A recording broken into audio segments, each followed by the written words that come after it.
పెళ్ళికి కానీ ఫంక్షన్స్ కానీ వెళ్తే మా పాప ఐస్ క్రీమ్స్ అయితే అస్సలు వదలదు. దానికి ఐస్ క్రీమ్స్ అంటే చాలా ఇష్టము.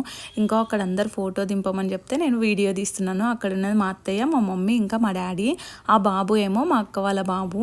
అసలు అది మాత్రం ఫోటో దిగడానికి కూడా ఐస్ క్రీమ్ వదలట్లేదు, తింటూనే ఉంది. ఇక్కడ మా మమ్మీ ఉండి నా చైన్ బాగుందా, నీకు కావాలా అని అడుగుతుంటే మా పాప చూడండి అది నాకు కూడా ఉంది అని చూపిస్తుంది. అసలు ఎంత తెలివి వచ్చిందో దానికైతే, ఫుల్ హుషారైపోయింది. ఈ మధ్య అటు ఇటు తిరుగుతుంది కదా తను. మా అక్క చూడండి, మా అక్కని ఎట్లా ఎక్కిరిస్తుందో, ఊ అనుకుంటా ఇట్లా కొమ్ములు పెడతారు కదా అట్లా పెట్టి ఎక్కిరిస్తుంది. ఐస్ క్రీమ్ అయితే ఎలా పోసుకుంది చూడు, ఆ డ్రెస్ నిండా ఐస్ క్రీమ్ పోసుకుంది. మొత్తం ఇట్లా మరకలు కనిపిస్తున్నాయి. అయినా కూడా మా మమ్మీని చూడండి ఎట్లా ఎక్కిరిస్తుందో. కానీ అదే డ్రెస్లో మస్తు క్యూట్ అనిపించింది. దానికి ఆ పర్ల్స్ చైన్ ఇంకా పాపిడి బిల్ల అయితే మస్తు సెట్ అయ్యింది. పాపిడి బిల్లని మాత్రం పక్కకు పోనీయట్లేదు, మంచిగా సెట్ చేసుకుంటుంది. ఇంకో ఫ్లవర్స్ని కూడా అస్సలు వదలట్లేదు. వీడియో నచ్చితే లైక్ చేయండి.